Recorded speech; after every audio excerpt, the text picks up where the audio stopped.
салом бинандагони азиз ва хуш омадед ба барномаи ахбори озодӣ ки бо таҳаввулоти Тоҷикистону ҷаҳоншуморо шуно мекунад. Имрӯз 2 октябр ин мавзӯъҳоро дар мадди назар дорем. эрон мушакборони Исроилро хотима бахшид. посухи Исроил чӣ хоҳад буд? дар вилояти Нижний Новгороди Русия муваққатан додани муҷаввизи корӣ ба муҳоҷирон манъ шуда, поксозии бозорҳо ба як амалиёти маҳдуди низомӣ шабоҳат дорад. Что такое вообще? Это шокером, который лежит, который, да? ва кишоварзони ҳамадони пахтаро дар ноҳияҳои ҳамсоя кор кард намуда бахши бузурги фоидаро ҳам аз даст доданд. Шашмоа ҳисоботи саноатӣ мо 79 миллион камшки ҳамаро ба ташвиш овардагӣ аст. эрон мегӯяд ҳамла ба Исроил хотима ёфт ва танҳо дар сурате аз сар гирифта мешавад ки Теҳрон дар муқобили таҳдиди ҷанги густурдаи минтақавӣ ба вокуниш маҷбур шавад. 1 октябр мавҷи бузурги мушакҳои баллистикии Эрон ба тарафи Исроил партоб шуд. Дар шабакаи X вазири корҳои хориҷии Эрон Аббос Арақчӣ навиштааст ки ҳамла ҷавоб ба кушторҳои дастаҷамъӣ дар Ғаза ва Лубнон буда, мутобиқ ба ойнномаи Созмони Милали Муттаҳид будааст. Ба қавли вазири эронӣ дар ҳамла танҳо пойгоҳҳои низомиву амниятӣ оташборон шуданд.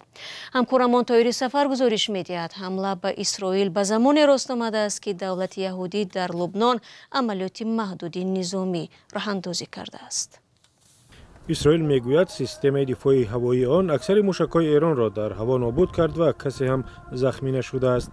Эрон гуфт ҳамла ба Исроил интиқом барои қатли раҳбарони ду созмони дастнишондааш буд.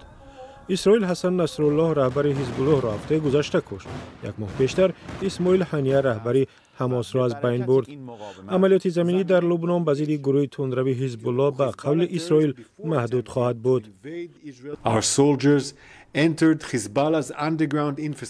сарбозони мо ба зербунёдҳои зеризаминии Ҳизбуллоҳ ворид шуданд ва аслиҳаи пинҳонкардаи онҳоро ёфта нобуд карданд, аз ҷумла аслиҳаи пешрафтаи сохти Эронро. дар умум сарбозони мо бештар аз 700 иншооти террори Ҳизбуллоҳро аз байн бурданд ва кори зиёди дигаре мондааст.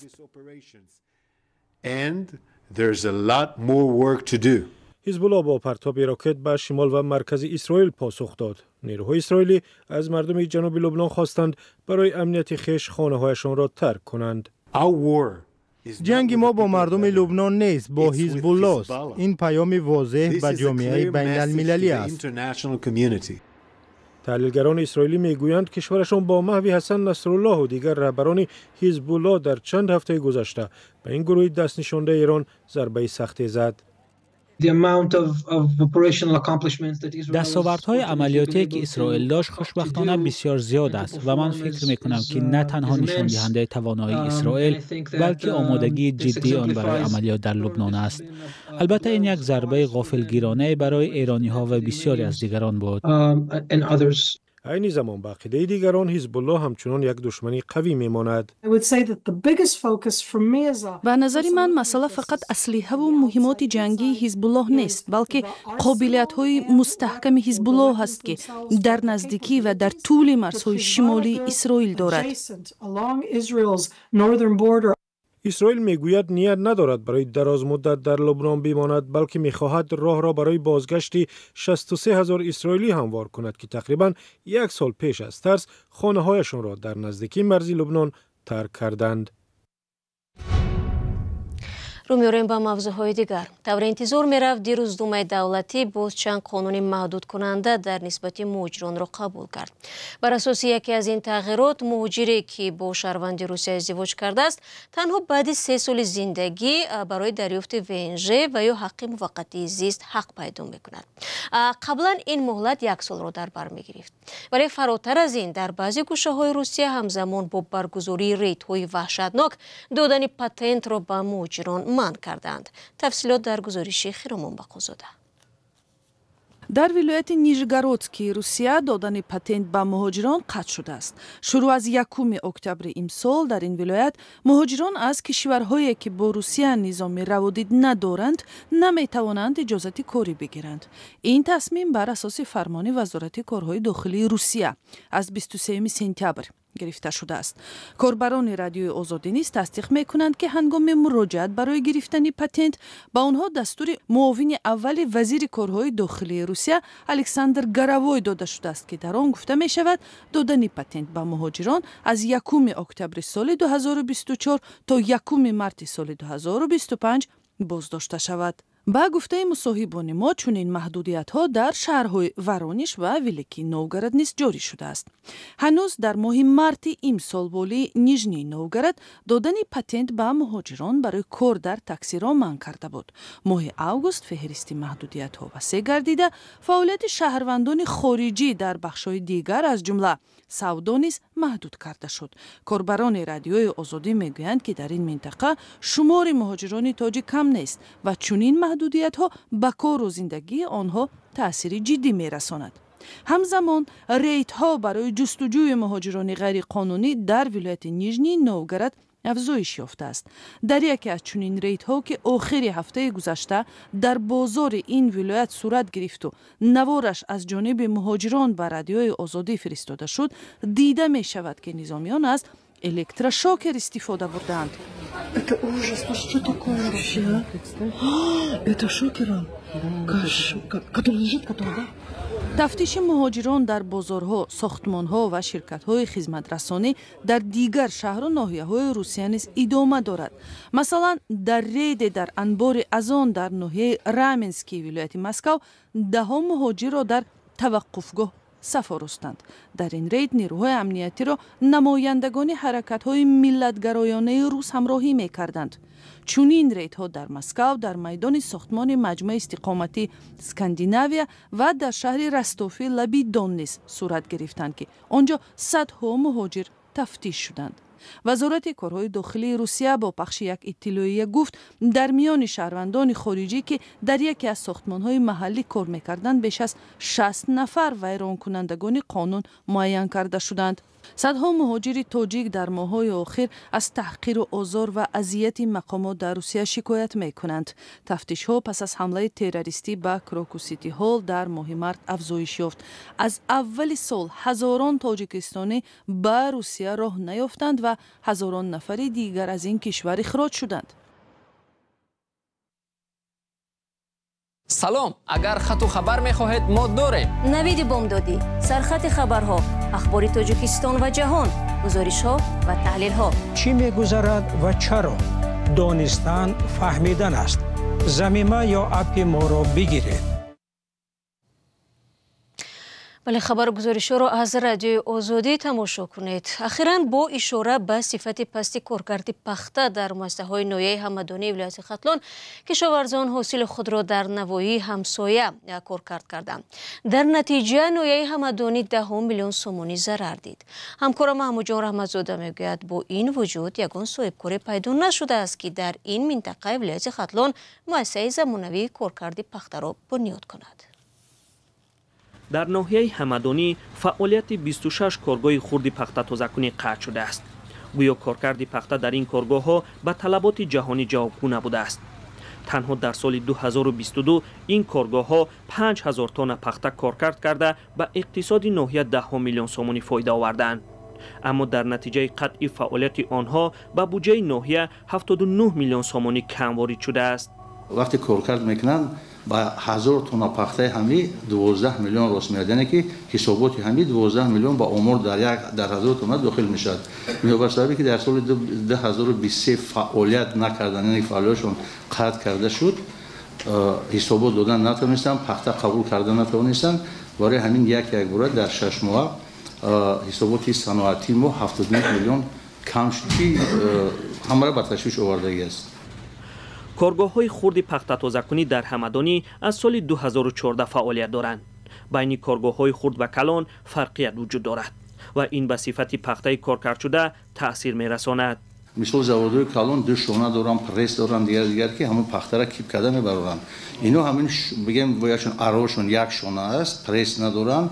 وقتی که پخته را کار کرده اكيد در تمام جمهوری فقط در ناحیه ما نه، پخته را و ترسیدن میرود از دیگر دولت‌ها و تشکیلات همون صفت قطعی قبول نمیدارن. وقتی که تحلیل میکنن میبینن از حساب همین کارخانه است. اما برخی از صاحبان این کارگاه ها میگویند که کارگاه های آنها به صفت پخته آسیب نمیرسانند.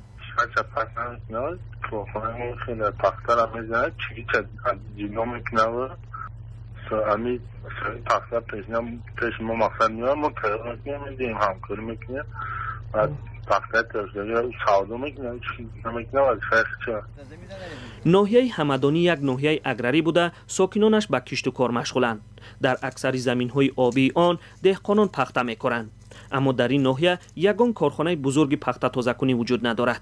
یگانه کارخانه بزرگ پخته تازه‌کنی که از زمان شوروی باقی مانده است خصوصی شده است، ولی حالا کار نمی‌کند و صاحبانش آن را به فروش گذاشتند. دهقانان پخته خام خود را به کارخانه‌های پخته تازه‌کنی فرخار می‌فرستند. رئیس ناحیه گفت که تاکنون یگان صاحبکار به ساختن کارخانه پخته میل نکرده است. حالا قیمت پخته کارکرد شده در بازار وابسته به نوع از 16 تا 18 سامانی ارزش دارد. از سر زمین پخته چیده دهقانان را از 6 سامانی و 50 تا 7 سامانی و 20 درم خریداری میکنند. نرخی که بسیار وقت دهقانان میگویند از آن بیشتر صاحبکاران فایده میبرند.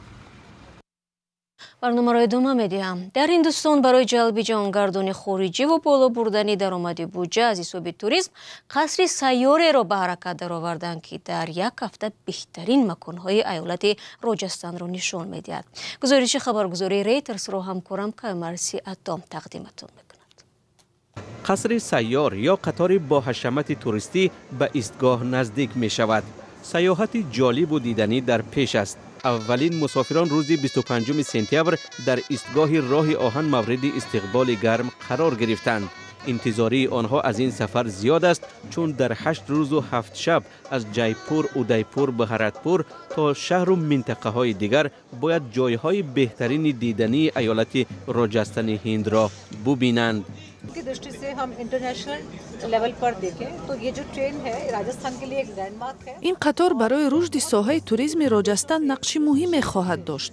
مسافران از سراسر جهان برای سفر آمدند. شما می‌بینید که قطار آرایش مخصوص دارد. مثلا آشخانه‌اش با یادآوری از میراث فرهنگی و هنری راجستان در موضوع شش محل آرا داده شده است.